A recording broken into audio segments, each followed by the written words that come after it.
Hello mga kasari, good morning and welcome back to my YouTube channel. So today mga kasari is Saturday and ngayon dadating yung ahente natin po ng itlog. So bago kami umalis, aalis kasi kami, niyayakag ko si partner na mag-withdraw kasi medyo malaki na yung laman ng ating GCash. So medyo konti na lang yung cash on hand natin dyan kaya kailangan agad nating withdrawin. Malapit lang naman guys, pero kailangan pa rin namin mag-helmet kasi baka matsyempuhan kami nung checkpoint dyan sa taas. So hihintayin muna namin guys yung ahente namin ng itlog kasi nga paubos na rin yung itlog dito, wala nang isang tray, tapos may ibabalik ako. 4 kasi yung basag na itlog dito. Kanina ko lang na-check kasi ubos na yung pinaka unahan na tray. Inalis ko na yung tray. Tapos nung habang inaayos ko, napansin ko ang daming basag sa ilalim. So dalawa yung isa sa uli ko, nilagay ko muna sa rep. Tapos may dalawa pang hindi masyadong basag. Siguro consume na lang namin niya kasi nakakahiya din namang magbalik kay kuya, nakakaawa rin. Pero nabebenta naman niya yan yung mga basag, sa murang halaga lang naman. Pero siya naman mismo nagsabi na kapag may basag, pwede namang isauli, ilagay lang sa rep.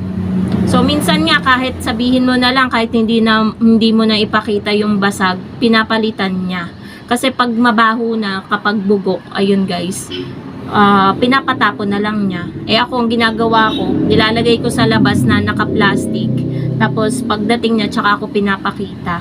So ayun guys, update ko kayo sa mga ganap ngayong araw ng Saturday dito sa tindahan. Bali ngayong Saturday, nag-order na rin ako sa Tindahan Club app ng mga Unilever products kasi worth 600 plus yung aking na-order. Mga powder, sinigang mix, ganyan. Mga fabric conditioner kasi medyo paubos na. Kasi last week guys, hindi ako nag-order ng Unilever products kasi medyo madami pa tayong stocks. Pero ngayon na medyo paubos na, need na natin at sakto Sabado, araw talaga ng orderan ng mga Unilever products. So, yan lang naman guys ang ang nagawa ko na ngayong umaga. So, 9:30 AM di pa rin kami nagbe-breakfast. Kasi nga wala pa kaming ulam. Inaantay namin yung baka bumili na lang kami ng lutong ulam. Ang tagal nung ahente ng itlog kasi kapag umalis kami, sakto yan dadating. Sarado tindahan, mawawalan tayo ng stocks ng itlog kasi ang balik niya na ulit ay Wednesday. So ilang araw ang lilipas, bali 4 na araw halos. So hindi aabot yung isang tray na yan, kaya kailangan talaga naming antayin yung ahente ng itlog. So update ko na lang kayo mga kasari later. Okay guys, so dumating na yung ahente natin ng itlog at kumuha lang ako mga kasari ng isang tray. So yung sinabi ko kanina na 4 na basag na itlog, bali 2 lang yung pinakabasag talaga. Yung 2 hindi ko na pinapalitan kasi naawa din naman ako kay kuya. Magkano lang ang tubo niya sa isang tray. So ako na bahala kung mabebenta ko ba to or hindi. So ang kuha ko sa isang tray XL guys is 250. May possibility daw na magtaas ulit ang itlog gawa ng affected daw ng gera and then mataas din ang gasolina. Tapos ayun nga, dahil sa mataas ang dollar, palitan ng dollar, tumataas din ang mga bilihin. Apektado talaga tayong mga sari-sari store owner, yung may mga tindahan talaga kapag gayong mga nagtataasan ang mga bilihin. Kasi nahihirapan tayo sa pag-a-adjust sa pagpa-price increase, 'di ba? So baka umabot daw ulit yan ng 260, 270 per tray yung itlog. Kasi kada taas daw ng gasolina, 5 piso yung itinataas kada tray ng itlog. So eto guys, yung kinuha ko, etong nasa ilalim. So, pinapainit na rin ni partner yung motor para makaalis na din kami. At bala ko rin guys maghanap ng mabibilihan na malapit ng bigas. Kasi ubos na guys yung bigas. Parang hindi namin bet magmanggahan. Maghahanap na lang kami dito sa bandang Ilaya kung may mabibilhan kami ng murang bigas na pasok sa budget natin. Kasi dito kasi sa area sa Amadeo guys, medyo matataas ang mga bilihin kaysa dito sa Gentry. Kaya ang hirap maghanap ng mga paninda guys. So update ko na lang kayo mga kasari later ulit. A few inches later. So nandito na kami mga kasari sa 7-Eleven para mag-withdraw ng laman ng ating GCash. So, napakalaking tulong guys na meron na tayong GCash card. Gawa ng konti lang yung nakakaltas sa atin. Malapit din ito sa Dali. Kaya minsan guys, kapag after namin dito at may kailangan ako sa tindahan, dyan kami pumupunta sa Dali na yan. Pero mas madalas kami sa Dali sa Banay-Banay. Hindi mismo sa Dali, sa mismong lugar namin. So, ayan, nagwi-withdraw na si partner. Pwede pala dito ang biglaang 20,000. So, ayan yung dalawang helmet na gamit namin. Syempre, for the safety natin, kailangan natin laging mag-helmet kapag nagmumotor. So, ayan guys, nasa loob tayo ng 7-Eleven. Saglit lang kami dito guys at dumiretso na din kami dahil wala kaming mahanapan ng murang bigas sa bayan. Eto, nandito kami sa Genstar. Naghahanap lang kami dito guys ng mapaparkingan dahil ang daming namamalengke pero tanghali na. Alas 11 na niyan ng umaga. Ayan, biglaan mga kasaring. Biglaan kaming pumunta dito sa Genstar. Hindi balak to. Gawa ng wala kaming makita sa bayan sa Amadeo ng murang bigas. Yung unang napagtanungan namin 1175, yung sumunod 1125. Ang mahal kasi dito 990 lang. Kaya dito dumiretso na kami dito after naming withdraw. 1 hour later. Nakauwi na kami mga kasari galing Genstar.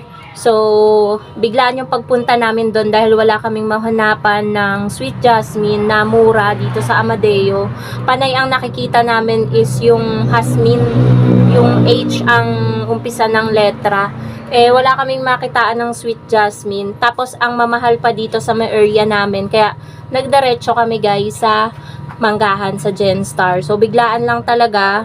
Tapos, bumili na rin kami mga kasari ng yung kulang dito na frozen. Buti dala ko yung pera. Bumili kami ng hotdog, embutido, jumbo na hotdog, tsaka regular yon. Tapos, nakabili din ako guys ng tinapay worth 100 pesos. Binebenta ko siya ng tago 8 kasi sa is na yung puhunan. So, eto siya. May iba't iba tayong klase ng mga bagong tinapay, bagong gawa. So, pakita ko sa inyo guys. So, eto guys yung mga tinapay natin. Merong toasted, merong ube, merong monay, merong, ewan ko kung anong tawag dito, nakalimutan ko na, yung matigas na masarap isasaw sa mainit na kape. Tapos ito may palaman na kulay pula, ito violet. Yan, iba-iba yan. Halagang 100 lang guys kasi mahirap naman na bumili ng madami tapos hindi naman natin mapapaubos, magkakaamag lang. So, lugi lang tayo doon. So, itong tray na to, ito guys ay matagal ko nang binili sa gyms. Siguro mga 1 week na. Talagang sa, para sa mga tinapay ko talaga to binili kasi malaki siya. At mura lang naman bili ko dyan guys, parang 45 or 55 pesos lang. So, ayan mga kasari. Nagpapahinga lang ako saglit, kakatapos lang namin kumain. Si Basha, ayan sa ilalim. Tapos medyo madilim na sa labas. Kapag hapon kasi guys, paulan na. Tapos ito yung binili namin guys, awang-awa ako sa motor. Sakay pa ako, ilang kilo ko, tapos 50 kilos yung dalawang bigas, 25 kilos. So ayan, dalawa, magre-repack na ako guys. Ito talaga yung tinitinda naming bigas mga kasari kasi puring-purito ng mga customer. Kanina nga may naghahanap, agang-aga, 3 kilo. Tapos kagabi, 5 kilo bibilhin niya sana. 4 na kilo na lang yung nabili kasi 4 na kilo na lang yung natira.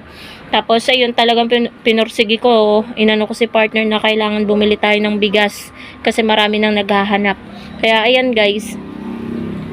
Tapos yung frozen pala na binili namin, eto nilagay ko na sa rep. Bumili din kami ng pang-ulam. Tsaka nagpapiga na rin kami ng nyog para may gata. Ayan, tulingan ng ulam namin later. Ito yung binili namin, embutido. Yan, malalaki yan. Pork.